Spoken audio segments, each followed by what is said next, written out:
terima kasih. Oh haleluya, haleluya.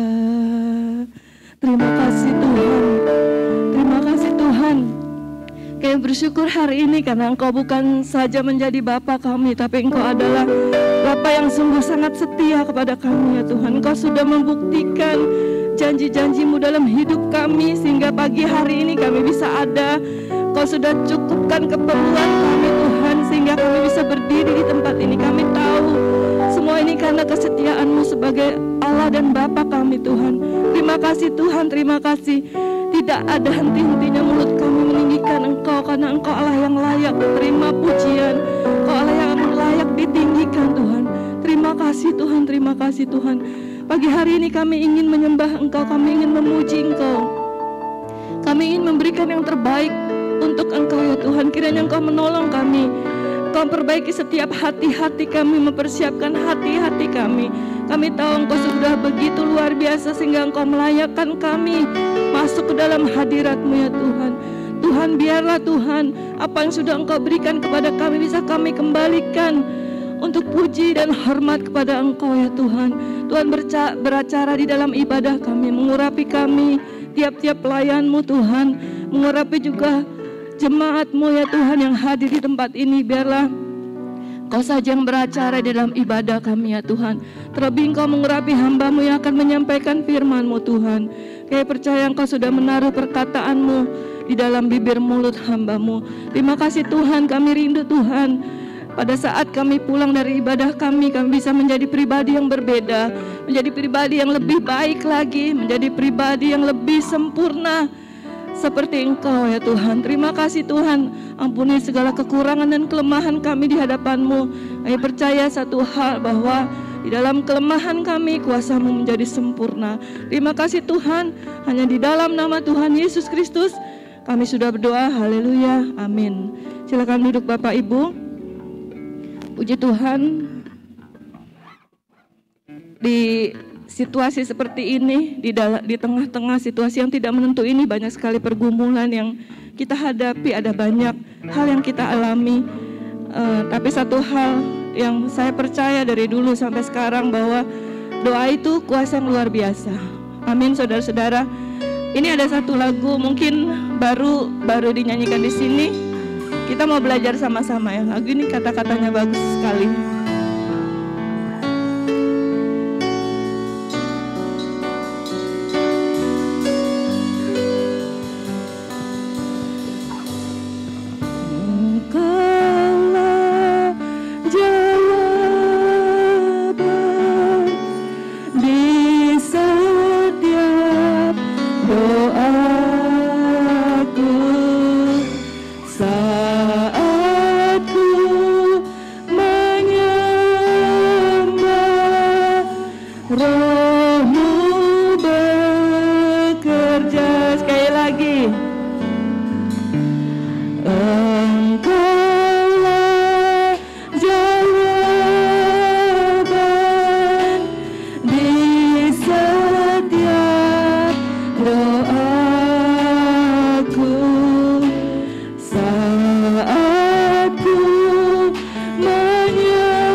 Saudara yang sudah bisa nyanyikan lagu ini dengan lebih keras lagi.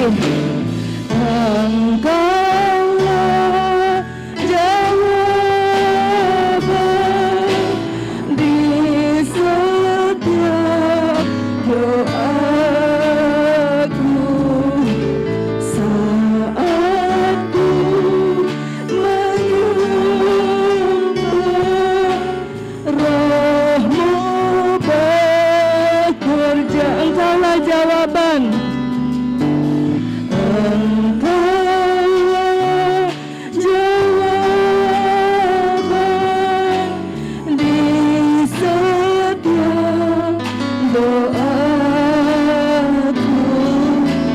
saat ku menyembah. Roh-Mu bekerja. Oh, haleluya. Tuhan, ku percaya kuasa-Mu sempurna. Oh, haleluya. Saat ku berdoa, kuasa-Mu bekerja. Tuhan, ku percaya. Tuhan, ku percaya kuasa-Mu sempurna. Saat ku berdoa, kuasa-Mu bekerja. Kita ulang dari awal, saya undang kita semua bangkit berdiri dan nyanyikan lagu ini dengan lebih sungguh-sungguh. Engkaulah jawaban di setiap doaku saat ku menyembah. Roh-Mu bekerja. Tuhan, ku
Saudara-saudara, mungkin ketika kita berdoa, ketika kita menaikkan doa kita kepada Tuhan, kadang-kadang kita merasa biasa-biasa saja gitu ya. Tapi perlu kita ketahui bahwa ketika kita menaikkan doa kita, di alam roh itu tidak biasa-biasa saja, saudara-saudara. Ada malaikat-malaikat Tuhan yang sedang berusaha menjawab setiap doa-doa kita. Kita mungkin gak terasa, tetapi sudah Tuhan itu selalu bekerja setiap kali kita berdoa. Sebab Dia adalah jawaban dari doa-doa kita. Puji Tuhan, kita akan menyanyikan satu lagu, Tak Pernah Ku Ragu. Kita kasih salam PPKM kiri dan kanan, katakan Tuhan memberkati. Haleluya. Tak pernah ku ragu.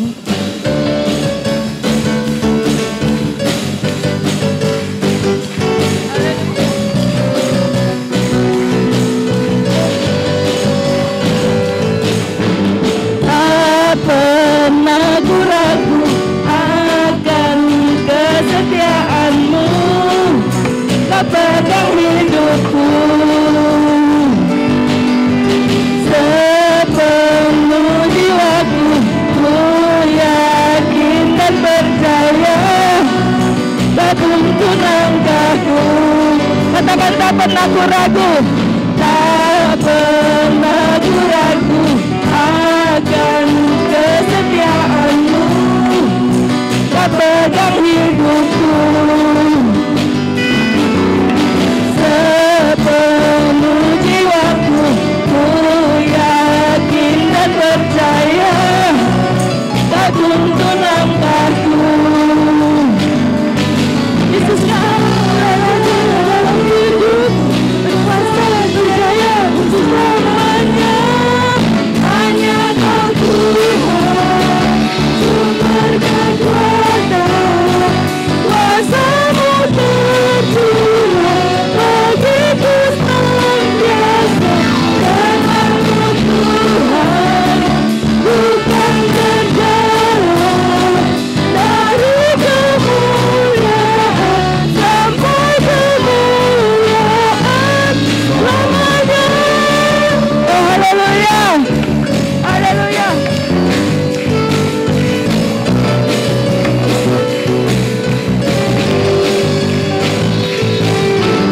Tak pernah ku ragu akan kesetiaan-Mu, Kau pegang hidupku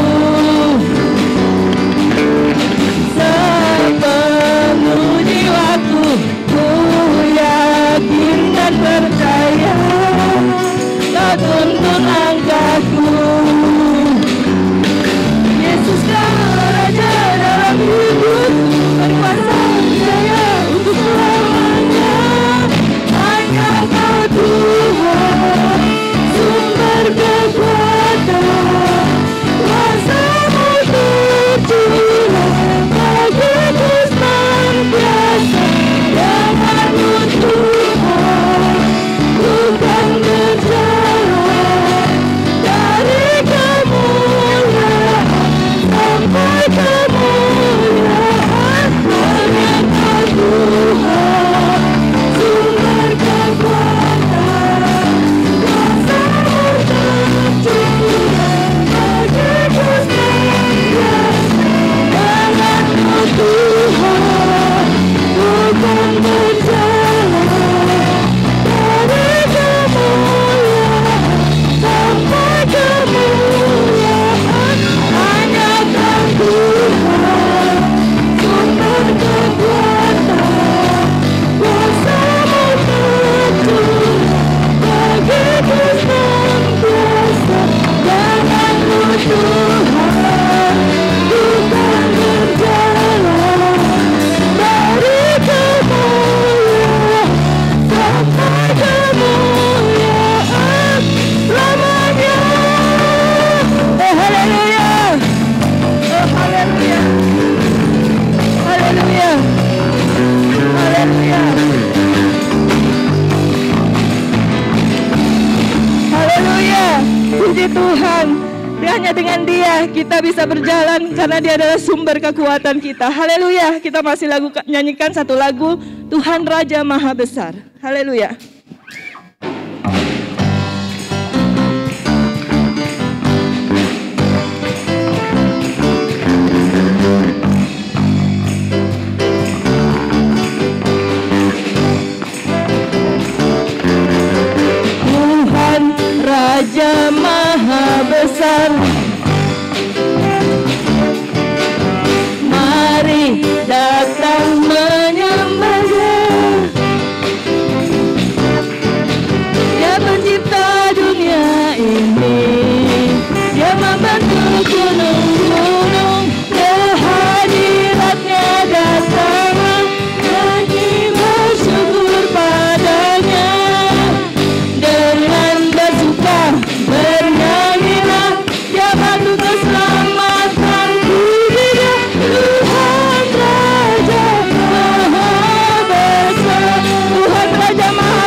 Silakan duduk Bapak Ibu sekalian. Haleluya. Kita bersyukur karena kita punya Allah, Raja yang maha besar, dan Dia ada di tengah-tengah kita. Kita akan memberi persembahan. Nanti saya minta Saudari Sharon pimpinan doa. Mari kita sujud dalam doa. Terima kasih ya Bapak, kalau kami masih boleh ada sebagaimana kami ada ya Tuhan sampai pada pagi hari ini. Kami juga boleh datang ke tempat-Mu Tuhan untuk memuji dan memuliakan nama-Mu. Sebentar kami akan memberikan persembahan. Kiranya Engkau boleh memberkati persembahan kami sehingga boleh menjadi berkat ya Tuhan, dan juga bisa dipergunakan untuk kemuliaan nama-Mu saja, untuk pekerjaan Tuhan di tempat ini. Kiranya Engkau juga boleh memberkati ya Tuhan, tangan-tangan yang memberikan. Biarlah Engkau boleh pakai kami terus untuk bisa menjadi berkat dimanapun kami berada. Terima kasih ya Bapak. Inilah menjadi doa dan ucapan syukur kami lakukan yang di dalam nama Tuhan Yesus Kristus. Haleluya, amin. Amin. Puji Tuhan, kita akan bawa persembahan. Kita nyanyi lagu lagi yang mengatakan Tuhan ku percaya.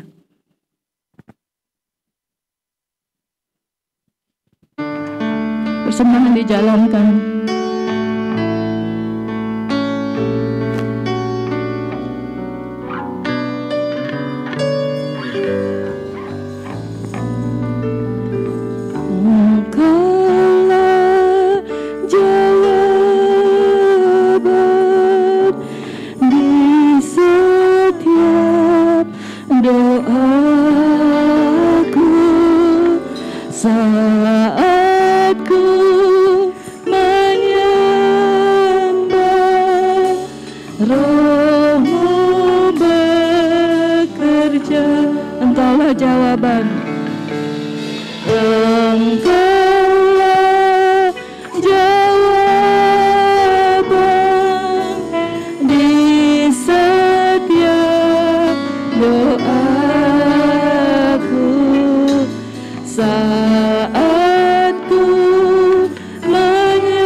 Tuhan, karena Engkau Allah yang luar biasa Tuhan.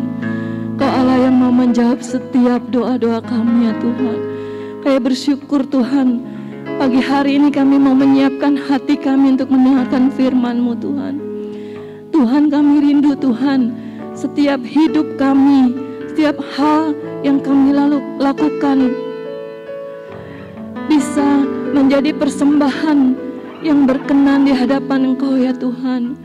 Biarlah setiap hidup kami semakin hari semakin berkenan di hadapan Engkau. Terima kasih Tuhan. Oh haleluya. Oh haleluya Yesus. Oh haleluya Yesus. Oh haleluya. Oh haleluya.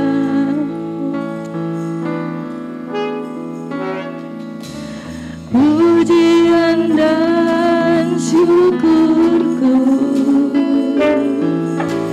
ku bawa padamu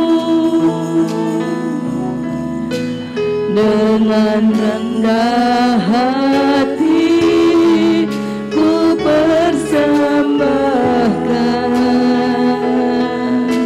Oh haleluya. Sadar bila ku ada hanya karena anugerah, bukan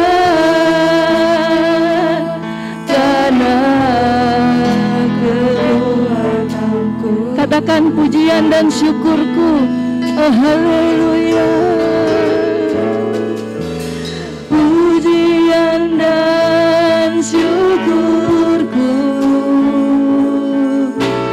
ku bawa padamu dengan rendah hati ku persembahkan. Oh haleluya Yesus. Sadar bila ku ada hanya karena anugerah, bukan karena kekuatanku. Ku tahu hidupku Tuhan, ku tahu hidupku adalah penyembahan.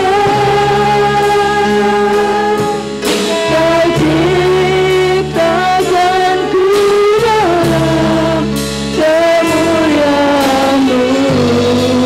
Oh haleluya Yesus. Ku tahu hidupku berharga di mata-Mu. Segenap hidupku persembahkan. Oh haleluya. Kami naikkan pujian dan syukur kami Tuhan. Oh haleluya Yesus. Oh haleluya, haleluya. Ku bawa padamu dengan rendah hati ku persembahkan. Oh haleluya Yesus. Sadar bila ku ada hanya karena anugerah, bukan karena kekuatan. Oh haleluya Yesus. Ku tahu hidupku Tuhan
ciptaanku dalam kemuliaan-Mu.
Pagi ini kami datang kepadamu, kami bawa segenap kehidupan kami kepadamu ya Tuhan.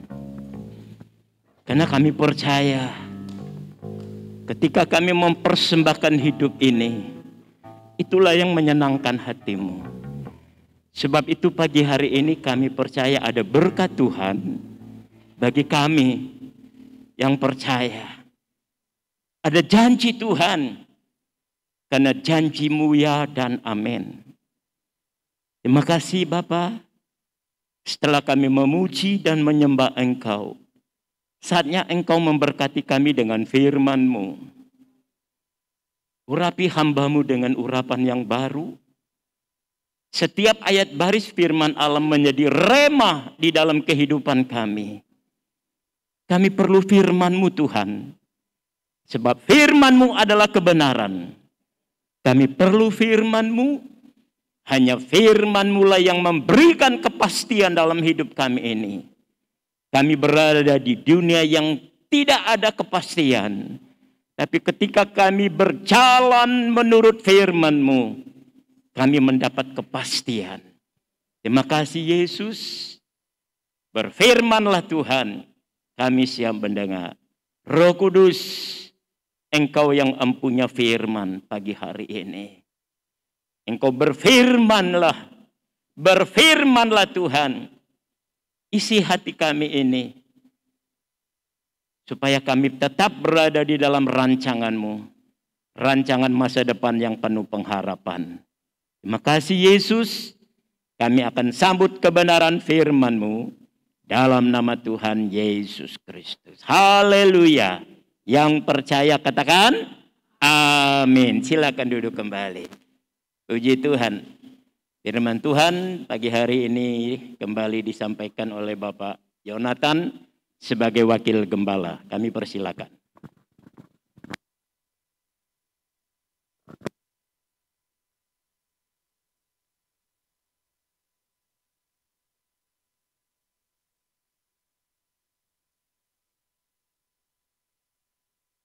Puji Tuhan, apa kabar Bapak Ibu Saudara sekalian? Puji Tuhan kalau kita masih bisa bilang luar biasa di tengah-tengah situasi yang seperti ini. Itu semua oleh karena kemurahan Tuhan, kebaikan Tuhan bagi kita. Amin. Puji Tuhan. Mari kita akan langsung saja buka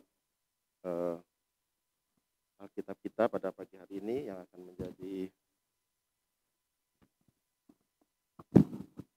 bahan renungan kita, firman Tuhan menjadi bekal dalam kita menjalani kehidupan kita di dunia ini pada hari-hari ini. Hanya firman Tuhan yang dapat menjadi jawaban bagi kita semua. Tadi disampaikan oleh pemimpin pujian bahwa situasi dunia saat ini memang ya kita semua tahu lah ya. Sudah hampir 3 tahun kita semua menghadapi situasi yang demikian kacau balau.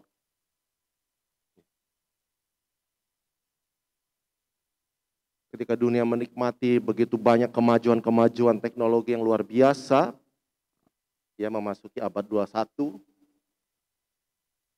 dengan kemajuan teknologi manusia berpacu mengejar kemakmuran, kemajuan, kejayaan, tiba-tiba disentakkan oleh hadirnya COVID. Dimulai dengan tahun 2019 dan sampai saat ini kita masih merasakan dampak dari COVID tersebut yang menghancurkan seluruh sendi-sendi kehidupan umat manusia di seluruh dunia, enggak cuma di Indonesia. Ya. Dari hal ini apa yang kita bisa lihat?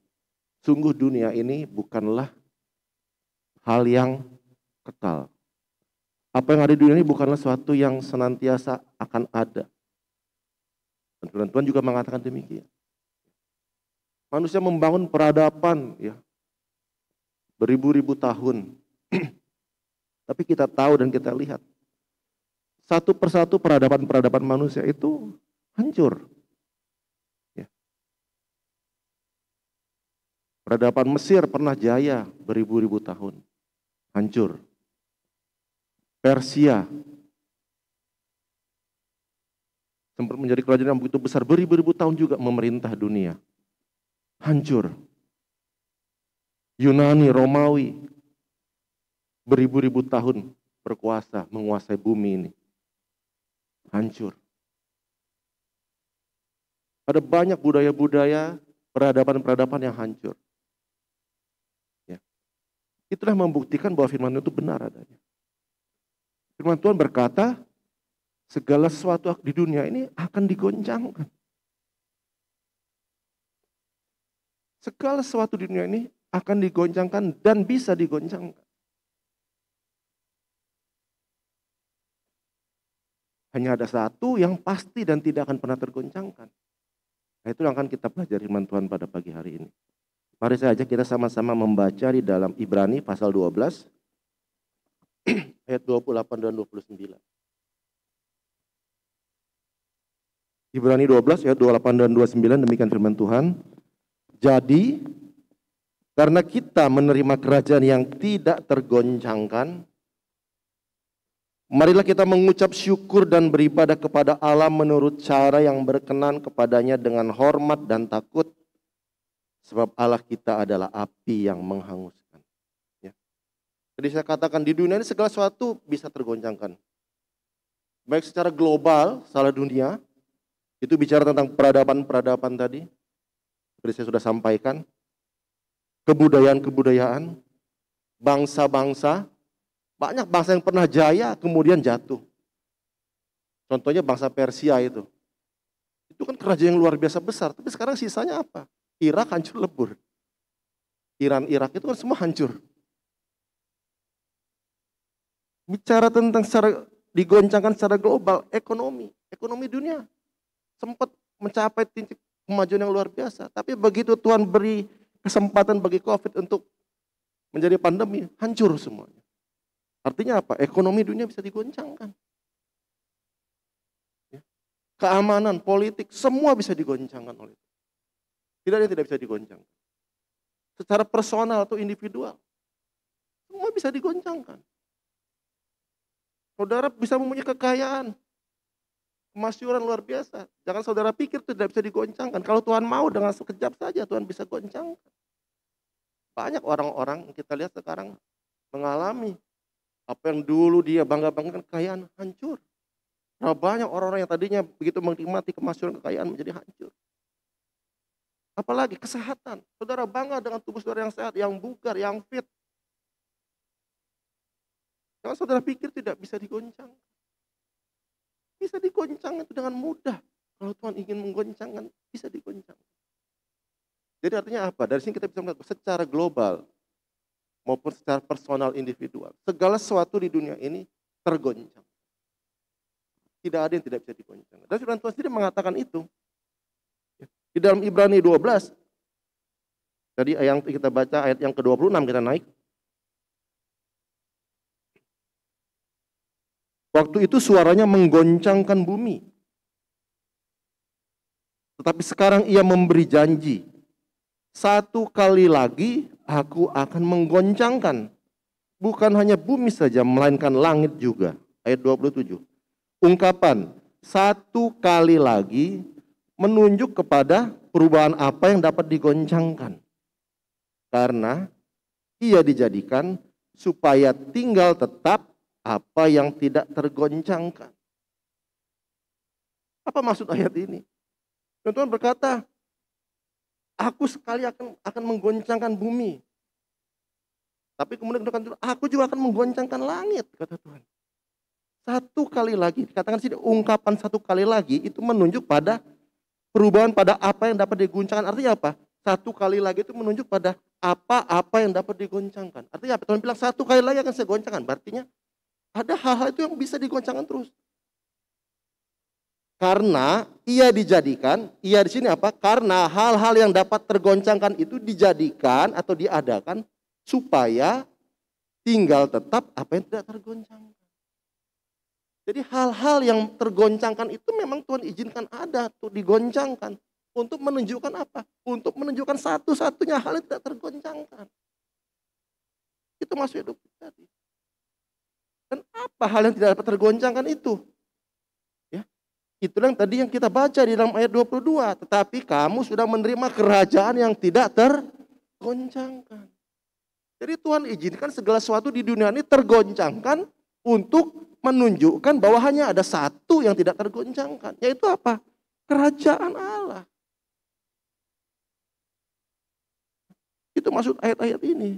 Penulis Ibrani menjabarkan dengan panjang lebar itu untuk menunjukkan bahwa kamu itu adalah bagian dari kerajaan Allah yang tidak tergoncangkan. Ya. Apa kerajaan Allah itu? Kita naik lagi ke ayat 22 dan 23. Ibrani 12. Tetapi kamu sudah datang ke Bukit Sion, ke kota Allah yang hidup, Yerusalem sorgawi, dan kepada beribu-ribu malaikat, suatu kumpulan yang meriah. Dan kepada jemaat anak-anak sulung yang namanya terdaftar di sorga. Dan kepada Allah yang menghakimi semua orang. Dan kepada roh-roh orang-orang benar yang telah menjadi sempurna.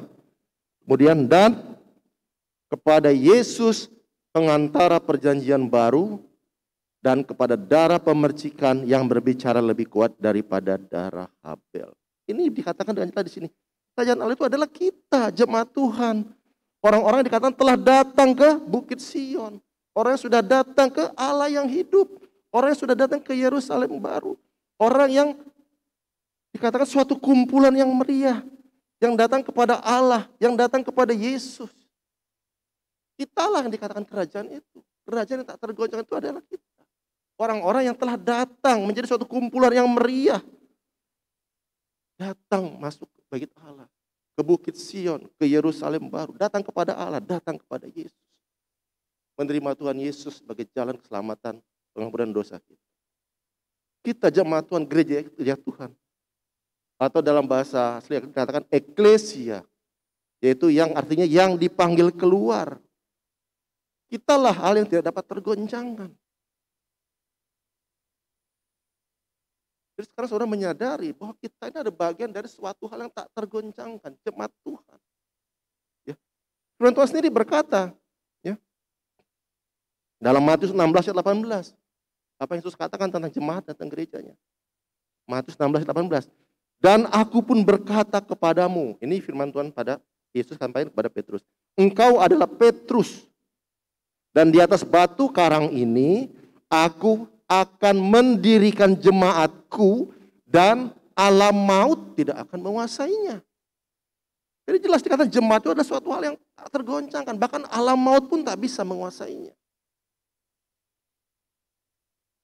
Jadi jelas di sini dikatakan jemaat Allah itu adalah hal yang tak tergoncangkan. Kemudian doa Yesus di dalam Yohanes 17 mulai ayat 9 saya akan bacakan.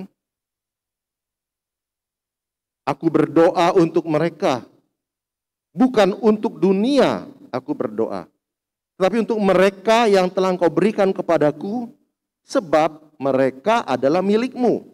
Ayat 10.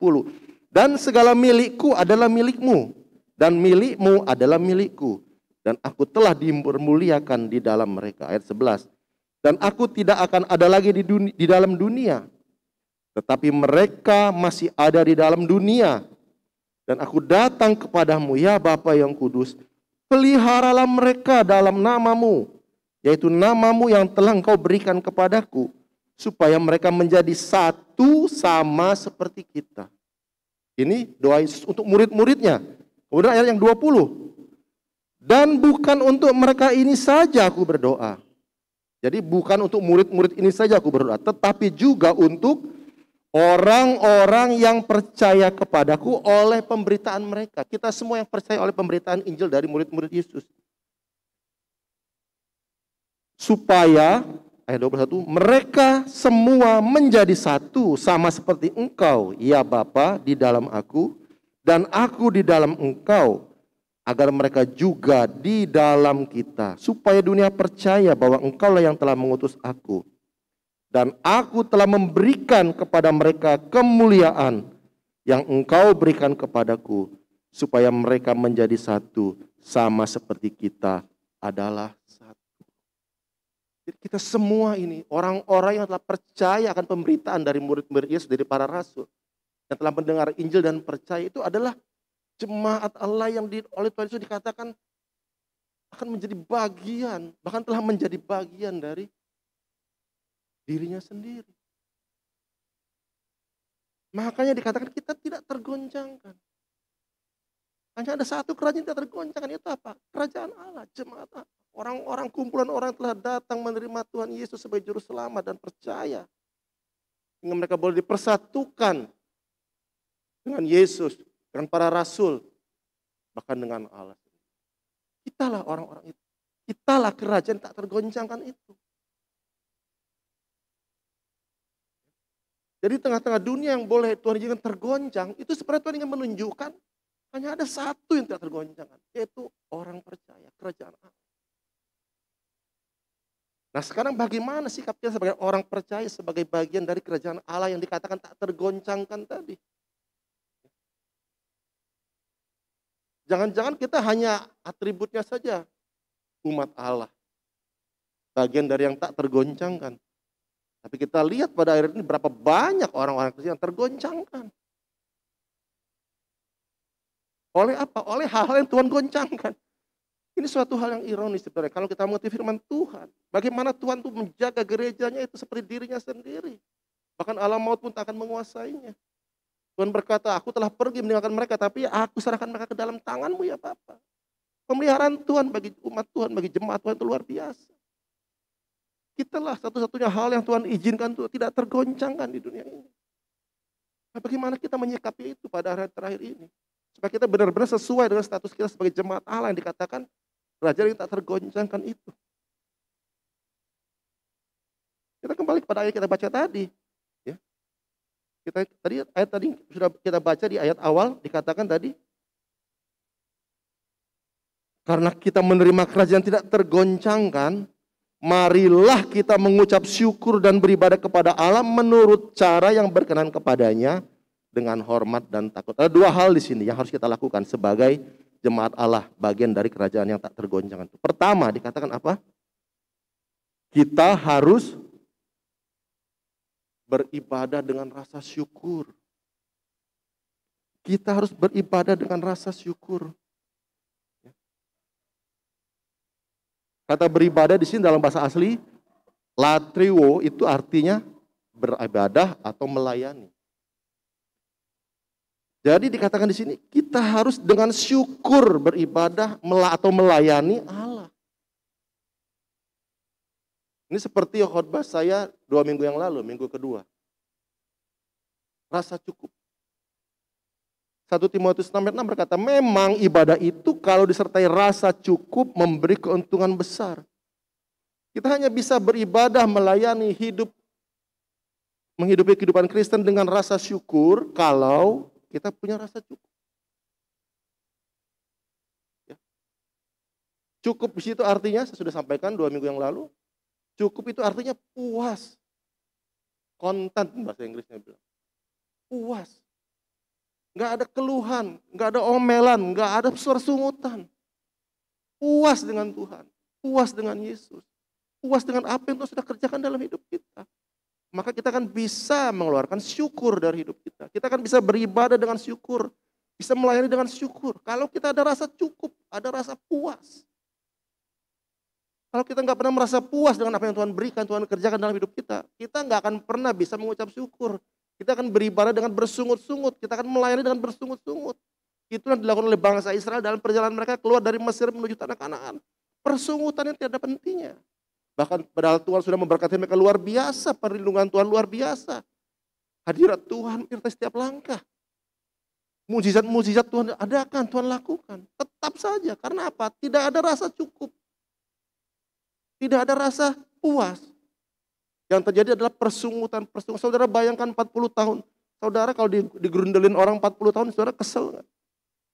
Bahkan Tuhan pun dikatakan muak dengan orang Israel. Karena persungutannya tak tahu mengucap syukur. Jadi jelas dikatakan di sini sebagai bagian dari jemaat kerajaan yang tak tergoncangkan. Pertama kita harus beribadah dan melayani dengan rasa syukur. Itu penting. Milikilah sikap yang bersyukur. Dan mulailah dengan rasa cukup dengan atas apa yang Tuhan sudah berikan dalam hidupmu. Dengan rasa puas. Bersyukurlah. Layanilah Tuhan dengan rasa syukur. Beribadahlah dengan rasa syukur. Naikkan syukur setiap saat kepada Tuhan. Itu yang Tuhan kehendaki dalam kehidupan kita. Yang kedua, beribadah atau melayani dengan cara yang berkenan kepada Allah. Apa cara yang berkenan kepada Allah? Dengan hormat dan takut. Kita harus beribadah dan melayani Tuhan itu dengan hormat dan takut. Kata takut di sini menggunakan kata deilos. Dalam perjanjian baru ada 2 kata yang digunakan untuk kata takut. Deilos dan phobeo atau phobos. Saya sudah pernah sampaikan itu dalam khotbah tahun lalu ya. Judulnya takut dan ketakutan. Saudara bisa, kalau masih ada yang ingat apa saudara masih bisa. Phobeo atau phobos itu ketakutan yang normal. Manusia itu semua punya rasa takut. Itu adalah proteksi diri. Survival manusia. Makanya punya rasa takut. Makanya manusia bisa hidup sampai sekarang. Karena dia punya rasa takut. Karena dia takut, dia bersiap-siap. Dia berantisipasi. Dia membuat rencana. Itu phobeo atau phobos. Dari kata itu muncul kata fobia. Dan itu wajar, manusiawi. Tapi ada satu kata, deilos itu takut dalam pengertian konotasi negatif. Seperti yang terjadi kepada murid-murid ketika mereka ada di Tasik Galilea mengalami ombak yang besar. Ya, mereka ketakutan. Dan mereka membangunkan Yesus. Yesus, tolong kau jangan biarkan kami binasa. Nah, di situ Yesus berkata di dalam Matius 8 ayat 26. Mengapa kamu takut, hai kamu orang yang tidak percaya, kata Tuhan Yesus. Kata takut di situ menggunakan kata deilos. Bukan phobeo. Jadi takut yang negatif. Yang takut sehingga tidak percaya. Orang yang sangat takutnya terhadap keadaan di dunia ini sehingga dia menjadi tidak percaya atau kehilangan iman kepada Tuhan. Nah, ketakutan seperti ini sebenarnya negatif. Karena apa? Karena dalam Wahyu dikatakan, di dalam Wahyu 21 ayat 8, dengan jelas dikatakan di situ, Wahyu 21 ayat 8, orang penakut itu tidak masuk dalam surga. Penakut di sini juga menggunakan kata deilos. Jadi orang yang penakut apa? Orang yang penakut seperti murid-murid yang berada di danau Galilea yang sedang berombak itu itu tidak masuk ke dalam kerajaan Allah. Karena apa? Karena di dalam ketakutan yang sangat luar biasa akan dunia ini, mereka menjadi kehilangan iman.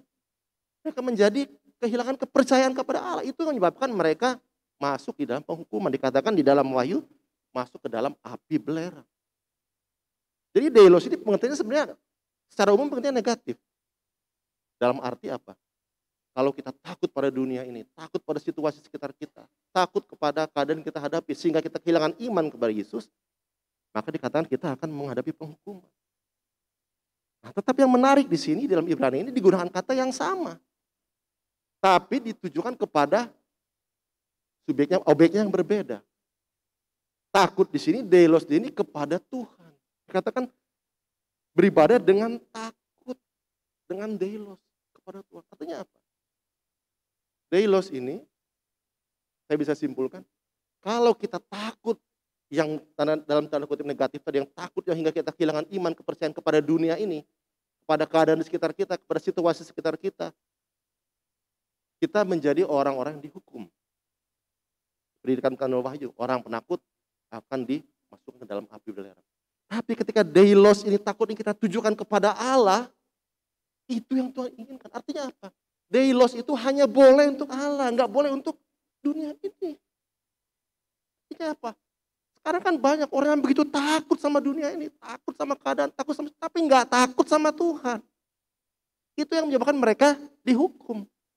Jadi ketakutan yang menggentarkan itu, ya, itu hanya boleh untuk Tuhan. Makanya dikatakan beribadah dengan cara yang berkenan. Yang berkenan apa? Takut, deilos.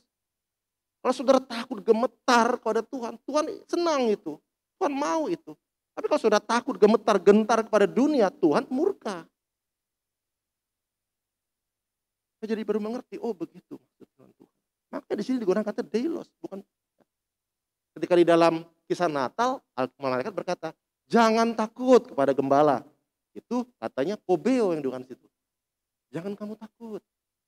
Tapi di sini beribadah kepada Tuhan dengan takut, dengan deilos, dengan gemetar, trembling dalam bahasa Inggris. Kenapa?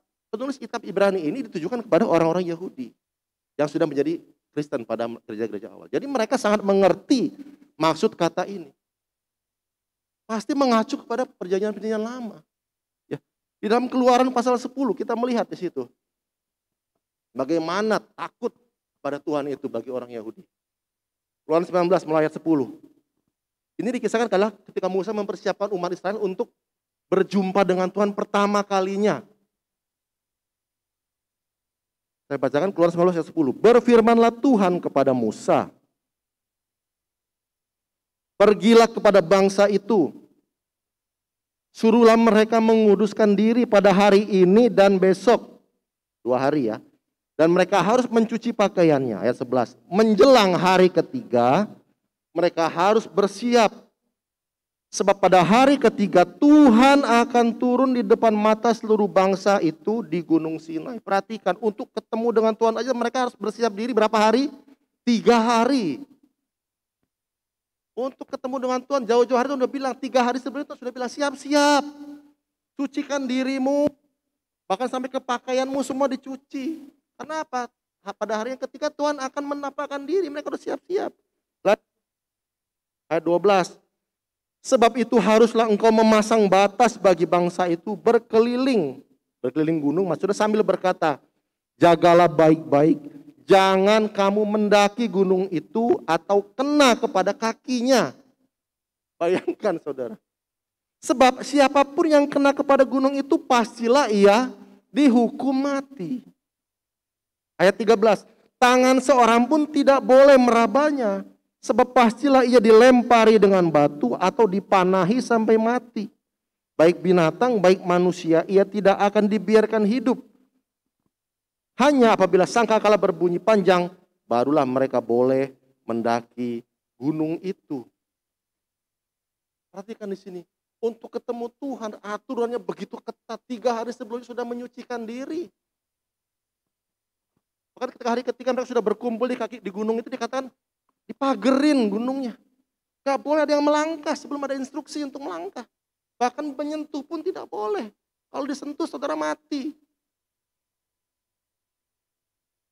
Makanya dikatakan tadi dalam Ibrani 12 ayat 28-29 kan, sebab Allah kita adalah api yang menghanguskan.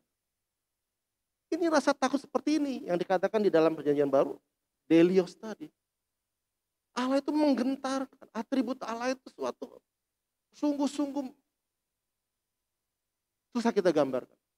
Dan orang Israel itu memang benar-benar takut sama Tuhan. Bahkan untuk menyebut nama Tuhan aja mereka nggak berani. Makanya di Israel itu mereka nggak pernah menyebut nama Tuhan. Mereka hanya sebut YHWH, Yod Hei Vav Hei dalam bahasa Ibrani. Hanya orang-orang aja mengatakan Yahweh lah, Yehova lah. Orang Israel nggak akan pernah menyebut nama Tuhan itu. Saking hormat dan takutnya kepada atribut Allah itu. Karena pengalaman di Gunung Sinai ini. Betapa Allah itu sungguh suatu hal yang sangat menakjubkan, menggentarkan. Ini rasa takut seperti ini yang Tuhan inginkan dalam kehidupan kita. Umat Israel itu bahkan menyebut nama Tuhan yang mereka nggak berani. Mereka gunakan kata Adonai kalau mau menyebut nama Allah. Artinya apa? Sangat takut mereka kepada Tuhan. Nah, Tuhan inginkan kita sebagai tadi dikatakan jemaat Allah, kerajaan tak tergoncangkan itu, beribadah dengan cara yang berkenan kepada Allah, yaitu dengan cara yang sedemikian, hormat dan takut. Rasa takut yang menggentarkan ini adalah suatu hal yang Tuhan inginkan. Nah, jadi pertanyaan sekarang, banyak gereja-gereja pada zaman ini menganggap sepele. Nggak takut sama Tuhan lagi. Jauh perbedaannya dengan orang-orang Israel pada zaman perjanjian lama yang begitu menghormati dan takut akan Tuhan. Kita sekarang menganggap enteng, menganggap sepele. Datang kepada Tuhan, umat Israel 3 hari persiapannya. Kita loncat tempat tidur, nggak mandi, langsung pakai baju datang ke gereja. Yang praktis. Boro-boro menyiapkan 3 hari sebelumnya. Bahkan berdoa pun kadang tidak. Datang ujuk-ujuk nongol aja di gereja. Melayani Tuhan nggak ada takut-takutnya lagi sama Tuhan. Kita nggak anggap Tuhan itu siapa gitu. Melayani Tuhan asal aja melayani Tuhan. Nggak ada rasa takutnya lagi. Melayani tanpa berdoa.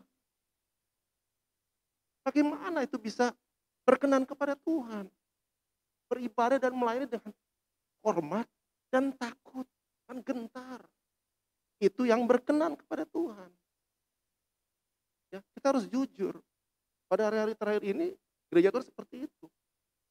Ya, beribadah, tetap beribadah. Tapi mereka sudah nggak hormat dan nggak takut lagi sama Tuhan. Ini hal yang berbahaya. Dan ini yang diingatkan oleh penulis kitab Ibrani. Kita harus beribadah dengan cara yang berkenan, yaitu dengan hormat dan takut. Ada di dalam hati saudara sendiri yang tahu saudara takut akan Tuhan atau tidak. Mungkin secara budaya banyak hal yang berubah dari zaman dulu sampai zaman sekarang. Kalau zaman dulu GPDI itu kalau beribadah beda. Ya. 1 jam sebelum ibadah itu semua orang sudah berlutut. Paling tidak setengah jam semua sudah berlutut. Baru mulai Bapak Gembalanya datang di depan. Minta Tuhan pimpin, ini kebaktian. Setelah itu baru diserahkan kepada pemimpin pujian baru ibadah. 1 jam, bahkan setengah jam sebelumnya persiapan untuk beribadah. Umat Israel 3 hari. Betapa besar perbedaannya, jauh perbedaannya. Rasa takut itu udah benar-benar hilang. Ya oke lah, mungkin dengan keadaan saat ini banyak hal-hal yang sudah nggak bisa dilakukan sama misalnya. Tapi tetap saudara sendiri yang tahu lah. Saya sendiri tidak bisa mengatakan, oh sikap seperti ini tidak takut akan Tuhan. Oh sikap seperti ini tidak takut. Saya nggak akan bisa mengakhiri. Tapi saudara sendiri yang tahu dalam hatimu apakah kau memiliki hormat dan takut itu.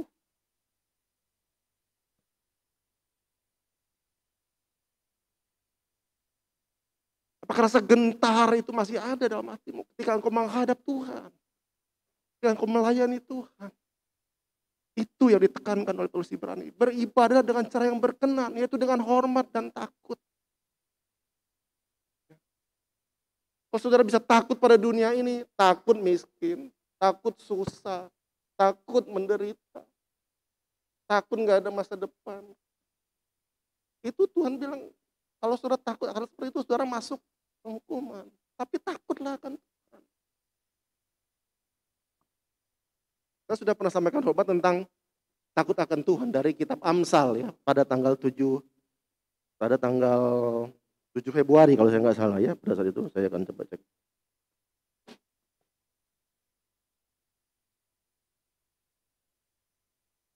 Ya, pada tanggal 7 Februari itu saya pernah bicara tentang takut akan Tuhan yang kita ambil dari kitab Amsal. Nah, di situ dikatakan Tuhan mengajarkan takut akan Tuhan itu adalah awal pengetahuan. Awal hikmat. Hikmat untuk mengenal Allah. Kalau kita tidak takut akan Tuhan, kita nggak akan memiliki hikmat untuk mengenal Allah. Artinya apa? Firman Tuhan berkata tanpa mengenal Allah kita akan binasa. Ya, saya sudah pernah sampaikan itu dalam khotbah pada tanggal 7 Januari yang lalu.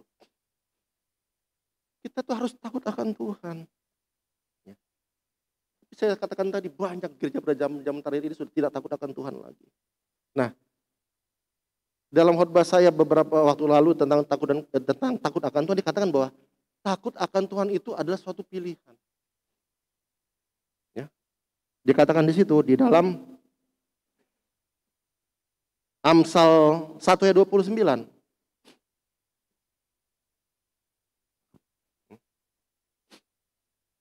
Jadi kita tahu sekarang bahwa takut akan Tuhan itu penting sekali. Jemaat-jemaat pada akhir zaman ini udah nggak takut sama Tuhan lagi. Ibadah itu udah menjadi suatu hal yang bagi mereka apa ya? Ya mungkin tradisi, mungkin sudah menjadi suatu kebiasaan. Makanya dikatakan oleh firman Tuhan, ya, pada hari terakhir ini banyak orang-orang Kristen atau jemaat Tuhan itu yang sudah sesat. Ya.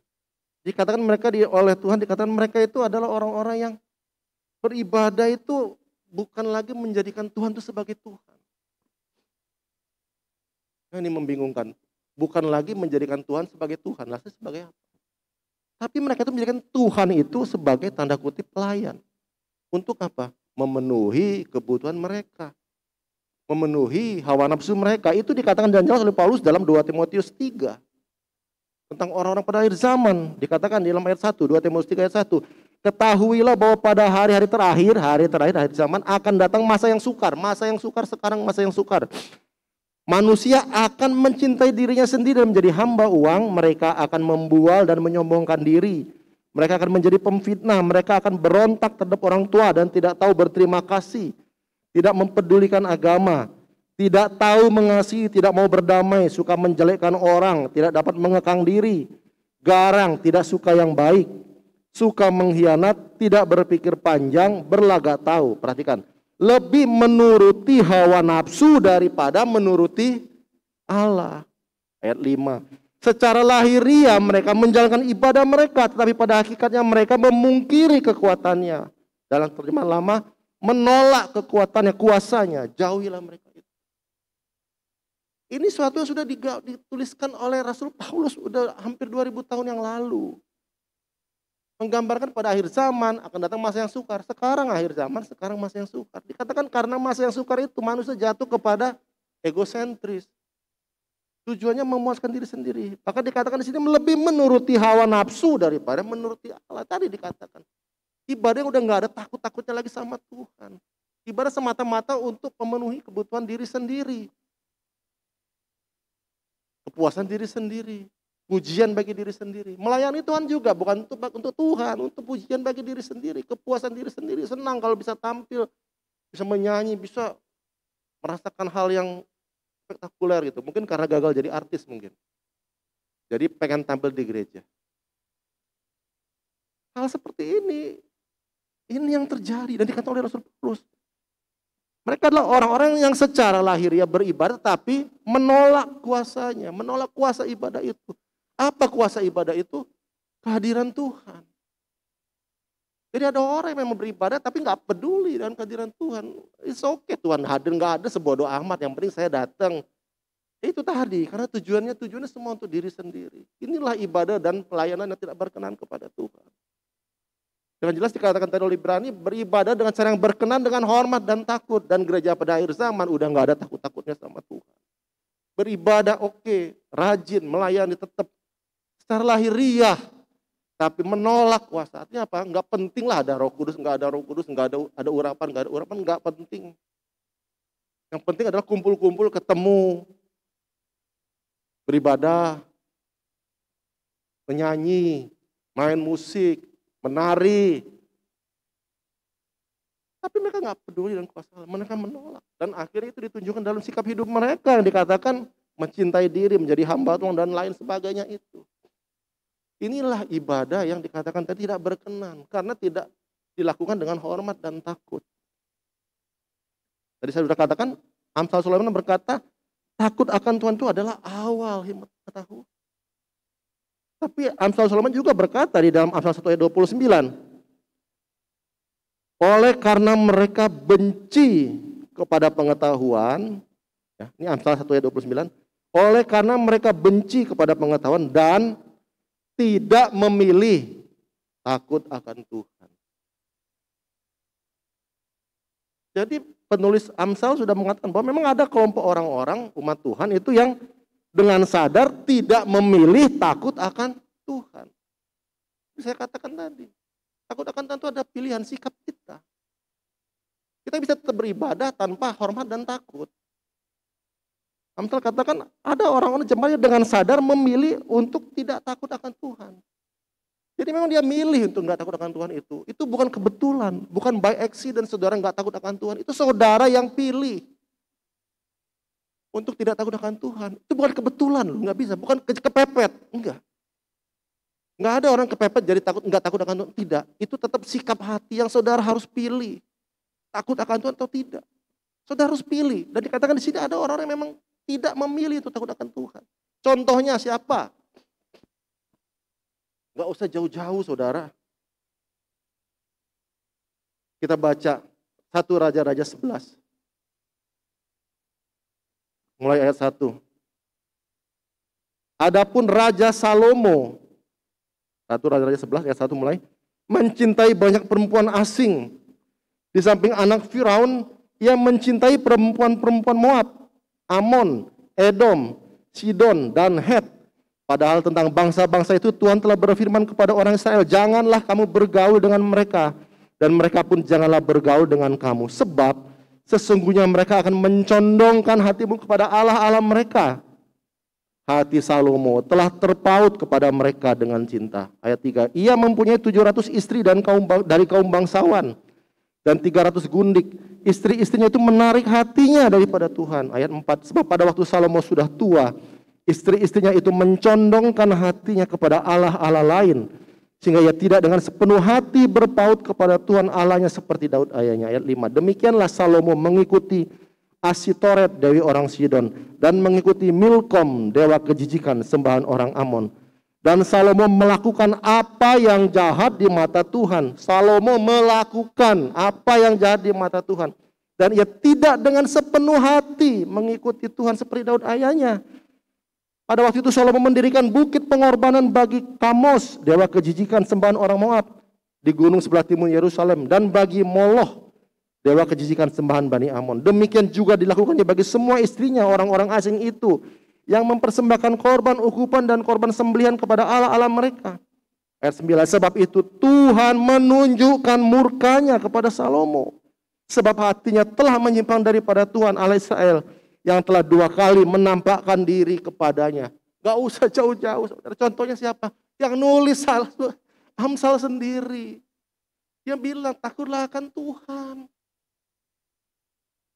Ada orang lain dengan sadar memilih untuk tidak takut akan Tuhan. Dia yang nulis loh saudara. Pada akhir hidupnya dia sendiri yang memilih untuk tidak takut akan Tuhan. Suatu hal yang sangat ironis. Sangat tragis. Kita baca Amsal, luar biasa. Takut akan Tuhan, saya sudah jabarkan pada tanggal 7 Januari. Ada 14 ayat dalam kitab Amsal itu yang berisi kata takut akan Tuhan. Tapi si penulis itu sendiri pada akhir hidupnya memutuskan untuk tidak takut Tuhan. Saudara bayangkan. Saudara siapa dibandingkan dengan Raja Sulaiman? Dikatakan Sulaiman sudah 2 kali bertemu dengan Tuhan langsung. Dia dikasih hikmat oleh Tuhan. Tapi tetap aja orang sekali Sulaiman pun pada akhir hidupnya memutuskan untuk tidak takut akan Tuhan. Nah sekarang saudara siapa? Ya contoh-contoh lain banyak di dunia ini. Hamba-hamba Tuhan yang hebat-hebat, yang jatuh, bahkan meninggalkan Tuhan. Jadi saudara jangan anggap enteng sikap takut akan Tuhan itu. Takut akan Tuhan itu dalam Alkitab, di dalam Amsal itu, dalam bahasa Ibrani itu, takutlah akan Tuhan itu menggunakan kata, bahasa Ibrani menggunakan tensesnya itu imperfect tense. Jadi suatu kalimat yang tidak ada akhirnya, yang belum pernah, tidak akan pernah tuntas. Artinya apa? Takut pada Tuhan itu terus menerus. Dulu kita takut sama Tuhan, sekarang kita takut akan Tuhan, besok kita takut akan Tuhan. Itu artinya, takutlah terus menerus kepada Tuhan. Ya, makanya dikatakan di dalam Amsal itu, kalau kita baca itu Amsal 23 ayat 17, janganlah hatimu iri kepada orang-orang yang berdosa, tetapi takutlah akan Tuhan senantiasa. Karena tensesnya itu imperfect. Takut akan Tuhan itu senantiasa. Artinya apa? Kemarin takut, sekarang takut, besok takut, terus takut. Tapi banyak orang, bahkan tadi dicontohkan, dia menulis tentang takut akan Tuhan, khotbah tentang takut akan Tuhan, mengajar tentang takut akan Tuhan. Akhir hidupnya dia memilih untuk tidak takut akan Tuhan. Saudara bayangkan betapa ironisnya kehidupan yang demikian. Dan kita tentu tidak mau menjadi orang-orang seperti itu. Tapi jangan anggap enteng, saudara. Takut akan Tuhan itu adalah hal yang Tuhan, yang iblis tanamkan di dalam dunia. Makanya saudara lihat gereja-gereja di Eropa itu menjadi habis. Karena apa? Kalau saudara tanya orang Kristen, agamamu apa? Mereka sebagian besar akan jawab apa? Kristen. I'm Christian.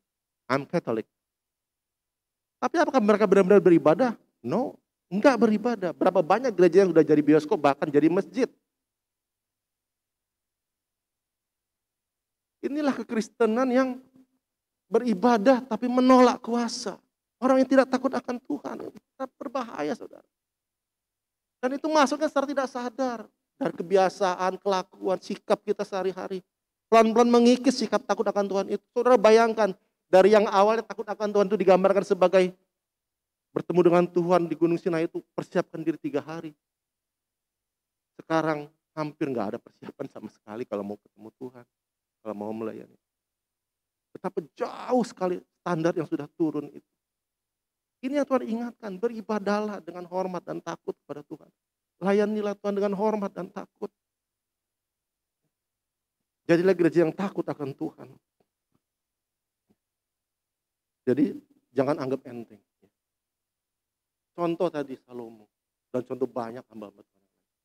Nah, sebaliknya kalau kita hidup akan takut akan Tuhan, ya, senantiasa tadi menjadi jemaat yang dibangun dan hidup dalam takut akan Tuhan, apa yang akan terjadi? Kita baca Kisah Para Rasul 9 ayat 31. Kisah Para Rasul 9 ayat 31 berkata, selama beberapa waktu, jemaat di seluruh Yudea, Galilea, dan Samaria berada dalam keadaan damai. Perhatikan, jemaat itu dibangun dan hidup dalam takut akan Tuhan. Jumlahnya makin bertambah besar oleh pertolongan dan penghiburan Roh Kudus. Jadi kalau kita ingin menjadi jemaat yang bertumbuh semakin besar, semakin maju, semakin berkembang, nggak ada cara lain. Dikatakan di sini kita harus hidup takut akan Tuhan dan jemaat ini harus dibangun dengan hidup dalam takut akan Tuhan. Kalau tidak dibangun di dalam takut akan Tuhan dan kalau jemaatnya tidak hidup dalam takut akan Tuhan, enggak, saudara mimpi jemaat itu bisa berkembang. Mungkin secara kuantitas bisa bertambah. Tapi tidak ada perkembangan di dalamnya. Dan Tuhan berkata ketika jemaat-jemaat di seluruh Yudea dan Galilea dan Samaria itu berada dalam keadaan yang takut akan Tuhan. Dan jemaat dibangun dengan prinsip-prinsip takut akan Tuhan. Maka dikatakan jemaat itu bertambah besar oleh pertolongan dan penghiburan Roh Kudus. Di mana ada takut akan Tuhan, di situ ada pertolongan dan penghiburan Roh Kudus yang membuat jemaat itu menjadi besar, menjadi kuat, menjadi tak tergoncangkan tadi. Tanpa itu semua, kita melihat berapa banyak sekarang kekristenan yang sudah tergoncangkan. Padahal Tuhan sudah berjanji, satu-satunya hal yang tak tergoncangkan di dunia ini adalah jemaat Tuhan, kerajaan Allah. Dan kita adalah orang-orang yang di dalam. Takutlah akan Tuhan, hidup takut akan Tuhan. Ya. Senantiasa. Saudara nggak usah bangga kalau tahun lalu saudara aktif, saudara giat, saudara takut akan Tuhan dan melayani dengan sungguh-sungguh. Pertanyaan adalah sekarang saudara masih takut sama Tuhan enggak? Saudara nggak pernah bangga, dulu saya mengalami waktu zaman saya masih pemuda, saya kalau melayani Tuhan luar biasa. Kemana-mana, menginjil, dan cerita, macam-macam pengalaman yang luar biasa, menunjukkan cinta. Sekarang pertanyaan, sekarang saudara masih takut akan Tuhan? Tidak.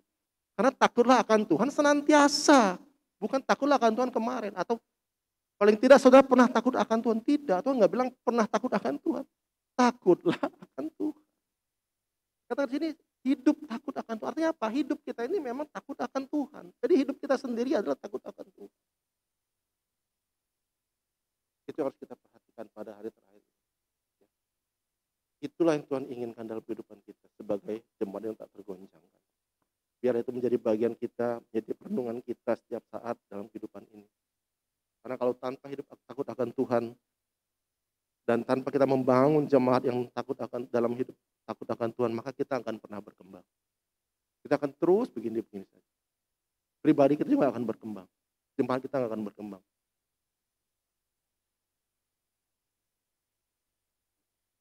Bagi orang Kristen, Pentakosta itu ada lagu yang terkenal sekali ya. Bukan langkah pertama yang penting, tapi langkah yang terakhir. Kita GPDI nggak percaya, nggak menganut doktrin predestinasi. Sekali selamat tetap selamat.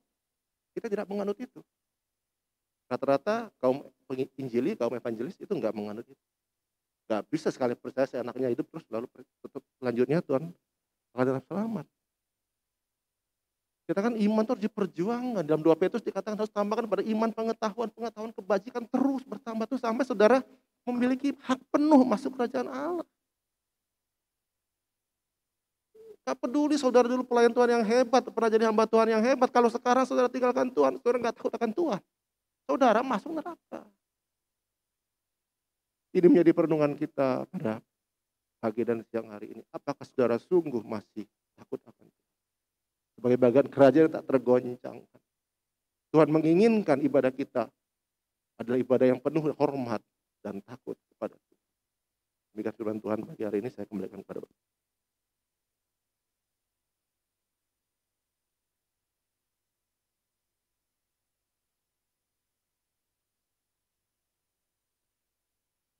Haleluya.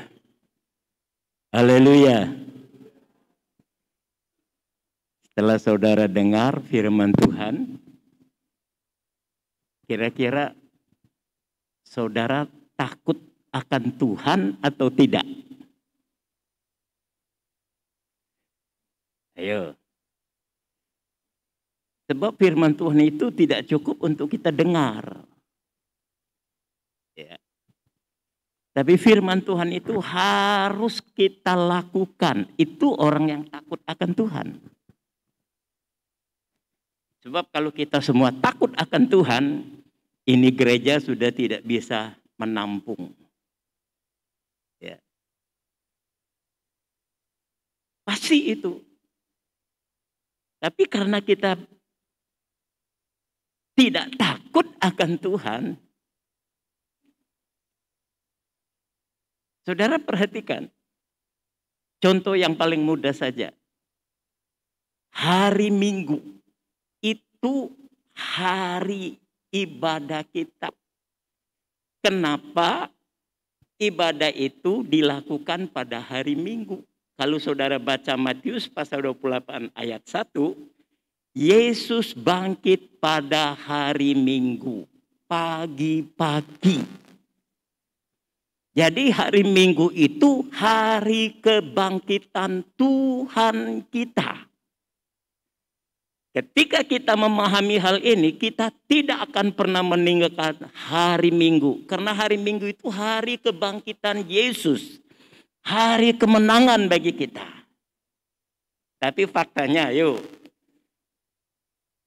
2022 ini baru berjalan 2 bulan ya. Berapa kali saudara absen? Dengan berbagai macam alasan. Inilah, itulah, inilah, itulah. Itu menandakan kita nggak takut akan Tuhan. Ya, tapi kalau kita takut akan Tuhan, tidak ada yang dapat menghalangi kita datang kepada Tuhan. Karena Tuhan kita adalah Maha Kuasa. Haleluya. Ya, sebab itu ditekankan takutlah akan Tuhan. Jadi mari kita mulai merespon firman Allah. Ya. Sebab ya kemarin saya WA Atian. Kan Atian berangkat hari Minggu. Tahu-tahu udah. Saya tanya Atian, kenapa sih berangkat hari Minggu? Kan saya ikut asuh.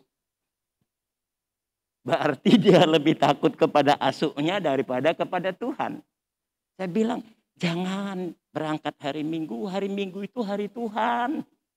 Ya. Kenapa enggak hari Senin? Nah, orang yang belum memahami firman Tuhan ya begitu. Jadi saudaraku sekalian, kadang-kadang kita dengar firman Tuhan itu cuma dengar tok, tapi kita tidak pernah mau merespon firman itu. Mari kita belajar, saudaraku sekalian, untuk benar-benar menjadi pelaku firman Tuhan. Sebab semua yang ada di bumi ini akan digoncangkan. Satu yang tak tergoncangkan, kerajaan Allah, yaitu kebenaran firman Tuhan. Jadi mari kita mau betul-betul melakukan apa yang firman Tuhan ajarkan. Mari kita belajar untuk mengutamakan Tuhan. Haleluya. Ya. Kadang-kadang cuman pilek aja kita nggak datang ke gereja. Kemarin saya baru ketemu jemaat, udah lama nggak. Kenapa, Bro? Waduh Pak Pendeta, saya kalau hari Minggu pagi itu bersin melulu. Ini orang nggak ngerti kuasa Tuhan. Kalau dia mengerti kuasa Tuhan, justru ketika dia punya penyakit yang suka bersin pagi itu, kalau dia datang kepada Tuhan dengan sungguh-sungguh, dia pasti sembuh. Itulah namanya iman. Ya. Tapi jangan dijadikan itu menjadi alasan untuk kita tidak ibadah. Kan Ibrani pasal 10 ayat 25 katakan, jangan kamu meninggalkan ibadah yang biasa dilakukan. Kata jangan itu nggak boleh kita langgar. Tapi seringkali kita melanggar dengan berbagai macam alasan. Pokoknya macam-macam alasan kita. Maka kita nggak lihat kuasa Tuhan. Haleluya. Saudara lihat jemaat mula-mula kisah para rasul. Kenapa banyak mujizat terjadi di tengah-tengah jemaat? Karena mereka takut akan Tuhan. Sekarang ini kita kembalikan. Bagaimana kerinduan dari jemaat mula-mula itu. Bagaimana mereka hidup takut akan Tuhan. Sehingga setiap hari ada mujizat yang terjadi. Sekarang ini kan sepertinya gereja kehilangan mujizat. Ya. Ibadah menjadi rutinitas saja. Padahal saudaraku sekalian, justru hanya gereja yang tak tergoncangkan, gereja yang benar, saudaraku sekalian, yang tidak akan tergoncangkan. Di luar itu semuanya akan lenyap. Waktu saya pergi ke Turki, saya pergi ke jemaat Efesus. Ketika saya perhatikan bangunannya, luar biasa saudaraku sekalian. Ya, saya berpikir bagaimana cara mereka membangun bangunan semegah ini. Jalannya aja dari batu marmer saudaraku sekalian. Mereka potong itu batu marmer 1 x 2 meter. Mereka bikin jalan. Tapi toh hancur. Ya. Saya tanya sama yang bawa rombongan kami. Targetnya. Ini kenapa kok jadi begini sekarang? Karena gempa bumi. Jadi gempa bumi menghancurkan semua kehebatan bangunan pada zaman itu, saudara sekalian. Tapi kerajaan Allah tidak pernah tergoncang. Sebab itu mari kita takut akan Tuhan. Ya. Mari kita belajar, saudaraku sekalian, melakukan firman Tuhan.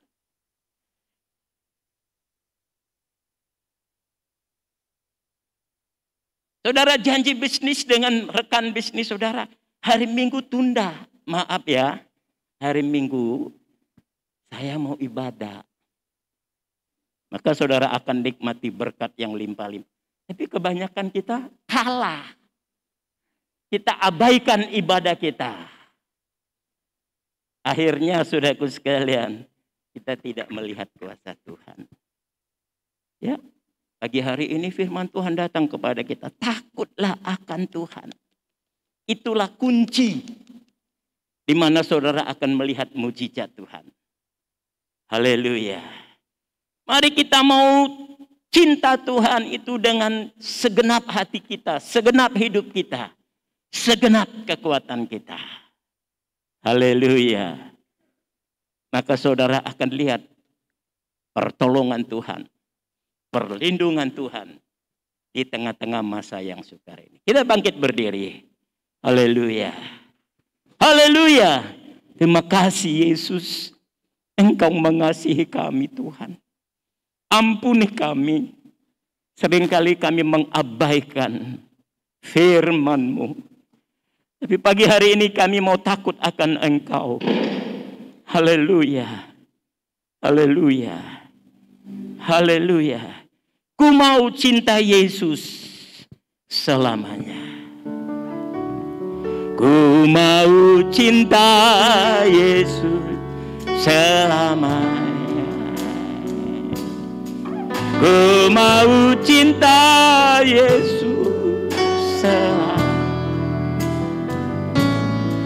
Meskipun badai silih berganti dalam hidupku, ku tetap cinta Yesus selamanya.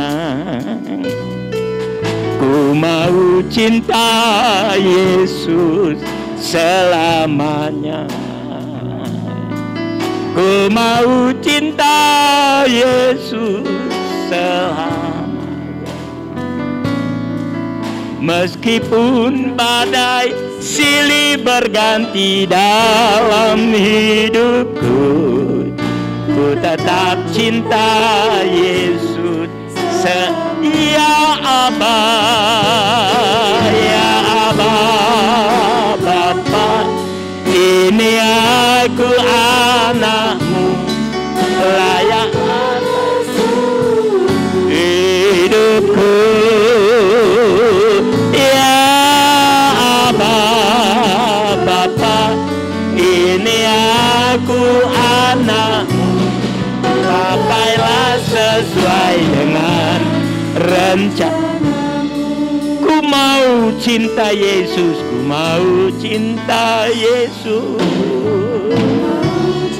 Katakan ku mau cinta Yesus, haleluya. Ku mau cinta Yesus selamanya. Meskipun badai silih berganti dalam hidup, ku tetap cinta Yesus selamanya. Ya Aba, ya Aba, Bapa, ini aku anakmu, layakkanlah seluruh hidupku. Ya Aba,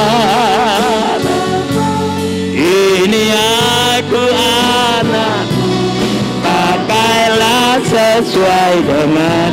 Ya Aba, ya Aba, Bapa, ini aku anak, layakanlah seluruh hidupku.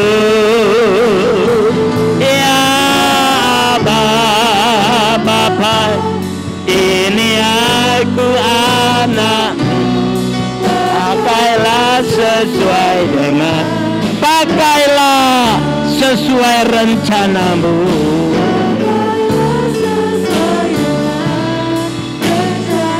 Pakailah Tuhan, haleluya, dengan rencana.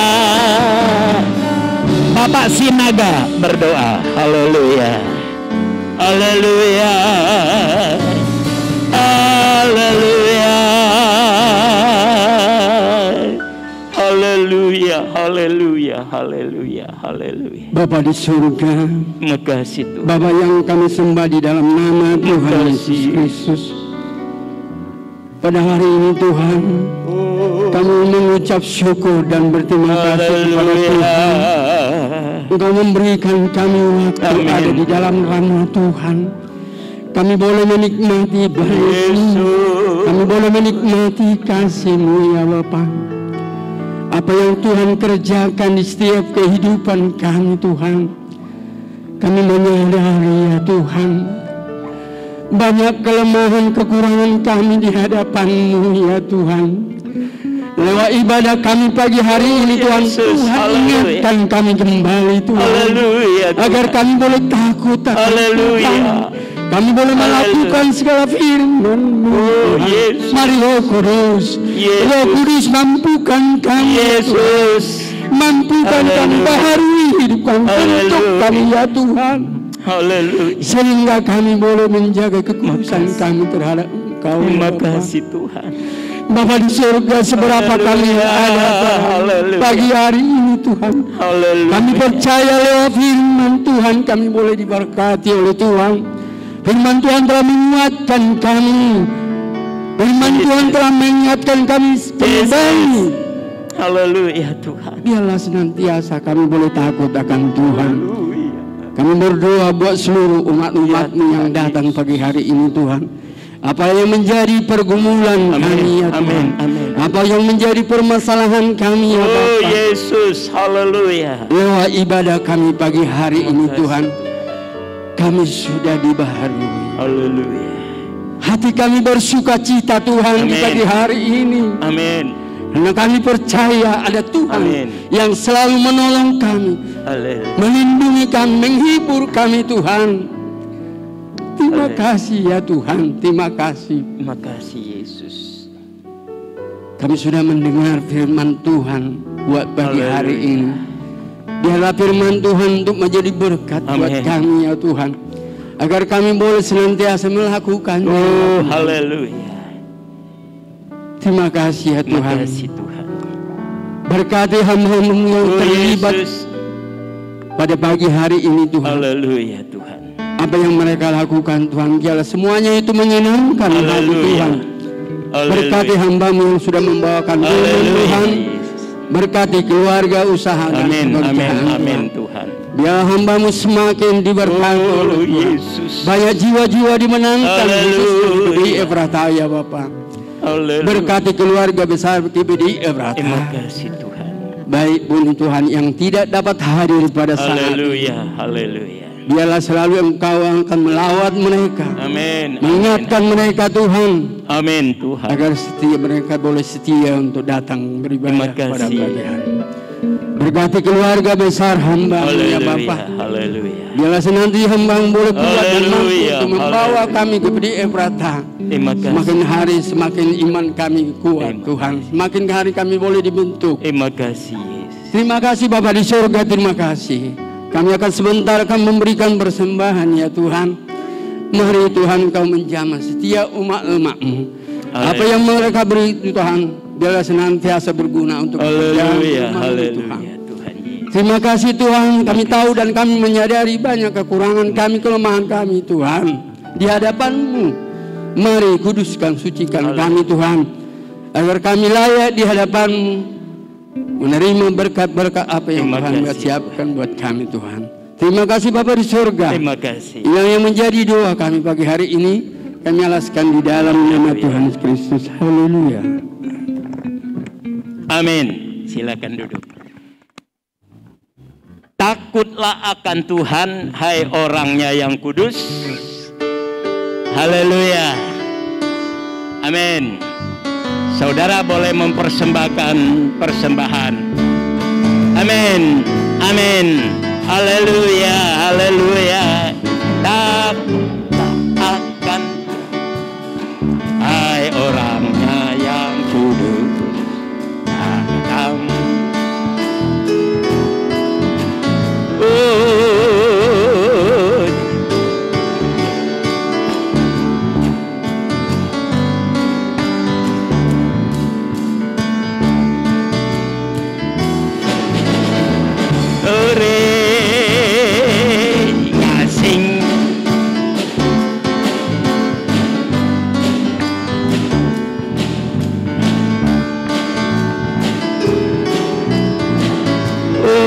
Berrindu,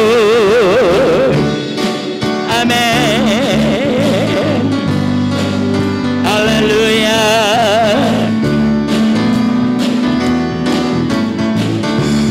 Singa-singa muda,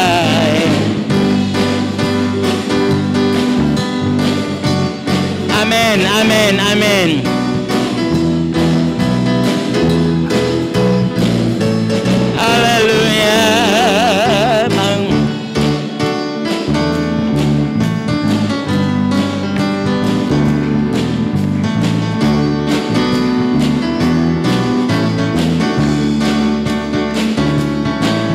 Takutlah akan Tuhan, hai orangnya.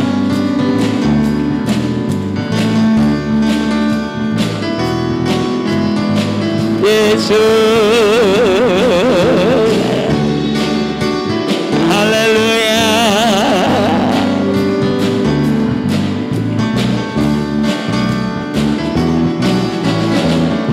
Tuhan memberkati, haleluya. Kita dengar pengumuman, silakan Bapak Parulian. Haleluya.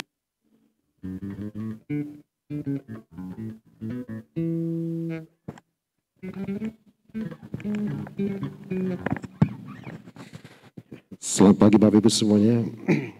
Puji Tuhan, kita sudah berkati firman Tuhan pagi hari ini. Biarlah firman Tuhan yang kita dengar menjadi kekuatan buat kita semuanya. Kita doakan untuk Bapak Yonatan, dipakai Tuhan luar biasa untuk menyampaikan kepada firman Tuhan. Dan kita akan melihat jadwal kita 1 minggu ke depan. Untuk minggu depan kita sudah masuki bulan ketiga di tahun 2022. Untuk ibadah minggu depan, minggu pertama di bulan Maret, Saudara Ibu Yeli, untuk singernya Saudara Cornel, Saudara Santi, pemain musiknya Bapak Yonatan, Saudara Jasper dan Yusuf dan Saudara Bapak Esra. Untuk pelayan perjamuan kudus Bapak Yonatan dan Bapak Kencana. Untuk ibadah sore Saudara Sisi dan pelayan perjamuan kudus Bapak Gembala. Yang berikutnya adalah untuk ibadah 1 minggu depan, untuk ibadah kaum wanita diadakan ibadah via Zoom online. Untuk pemuda diadakan di tempat ini di gereja hari Sabtu. Hubungan dari kami, terima kasih. Kita doakan terus Bapak Gembala kita tetap dipakai Tuhan, berikan kekuatan dan kesehatan. Terima kasih Tuhan, berkati kita semuanya. Puji Tuhan, kita bangkit berdiri, kita akhiri ibadah kita pagi hari ini. Yesus, aku cinta kepadamu dengan segenap hatiku, dengan segenap jiwa. Yesus, aku cinta kepadamu. Yesus, aku cinta kepadamu. Yesus, aku cinta cinta kepadamu, Yesusku, aku cintakan. Yesus, aku cinta kepadamu. Yesus, aku cinta kepadamu. Yesus, aku cinta kepadamu. Yesusku, aku cintakan. Dengan segenap hatiku, dengan segenap jiwaku, hanya Engkau yang patut disembah. Yesus, tak terukur kasih-Mu. Yesus, sungguh ku cintakan dengan segenap hati, dengan segenap hatiku, dengan segenap jiwaku, hanya Engkau yang patut disembah. Yesus, tak terukur kasih-Mu. Yesus, sungguh ku cintakan. Yesus, sungguh ku cintakan. Yesus, sungguh ku cintakan.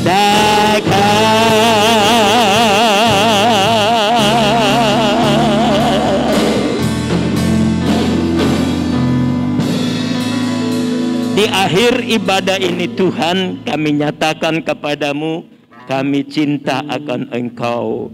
Sebab Engkau lebih dahulu telah mencintai kami. Kasih-Mu yang luar biasa, Engkau korbankan diri-Mu mati di kayu salib untuk menebus dosa dan salah kami. Sebab itu Tuhan, kami mau mengasihi Engkau. Ampuni kami Tuhan kalau selama ini kami tidak takut akan Tuhan. Pagi ini Engkau ingatkan kami kembali supaya kami takut akan Tuhan. Karena semua yang ada di bumi ini akan digoncangkan oleh Tuhan, kecuali kerajaan Allah. Kebenaran yang kami miliki itu yang tidak pernah tergoncangkan. Sebab itu ampuni kami Tuhan. Biarlah kami mau belajar takut akan Tuhan, lebih mengasihi Engkau dari hari yang sudah-sudah. Teristimewa di masa-masa sukar ini, kami lebih mau mendekatkan diri kepadamu. Terima kasih Bapa. Seberapa jemaat yang sudah hadir pagi hari ini, Tuhan berkati umat-umat-Mu. Berkati usaha mereka, berkati pekerjaan mereka, berkati rumah tangga mereka, berkati pelayanan mereka, berkati kesehatan mereka. Dengan berkat Tuhan kami memuliakan Engkau. Umat Tuhan yang berulang tahun, Stephen Ari Fibriandi, Angel Elsia Fibriani, Ibu Riris yang Tuhan sudah tambahkan usianya 1 tahun lagi. Doa kami, tambahkan kesetiaan, tambahkan ketaatan, takut akan Tuhan, karena di tangan kananmu umur panjang, di tangan kiri berkat yang limpah. Seluruh pelayan Tuhan yang terlibat, Tuhan memberkati. Kami mendoakan saudara-saudara kami yang tidak hadir pagi hari ini. Kami tidak tahu keberadaan mereka. Engkau maha tahu. Sebab itu Tuhan, yang sakit sembuhkan, yang lemah kuatkan, yang bimbang teguhkan, yang hilang harap berikan pengharapan. Engkau satu-satunya pengharapan kami. Terima kasih Bapa. Sebentar kami berpisah satu dengan yang lain, kembali ke rumah kami masing-masing. Tuhan tidak pernah berpisah dengan kami. Engkau berjanji menyertai kami sampai akhir zaman. Terima kasih Bapa. Kembalikan kami pada jam-jam ibadah yang sudah ditentukan. Khususnya minggu depan kami akan bersekutu dengan tubuh dan darah Yesus. menjadi kekuatan bagi kami menghadapi hari-hari yang sukar ini. Terima kasih Bapa, terima kasih Yesus, terima kasih Roh Kudus. Kami tamatkan ibadah, kami mau terima berkat Allah. Sebab itu saudaraku yang dikasih oleh Tuhan, pulanglah ke rumah saudara masing-masing. Bawalah berkat dari Allah Bapa, cinta kasih di dalam anaknya yang tunggal Yesus Kristus, serta persekutuan Allah Roh Kudus menyertai kita. Mulai saat pagi hari ini sampai Maranatha, Yesus datang yang kedua kali. Dalam nama Tuhan Yesus Kristus, kami tamatkan ibadah, kami terima berkat Allah. Yang percaya katakan,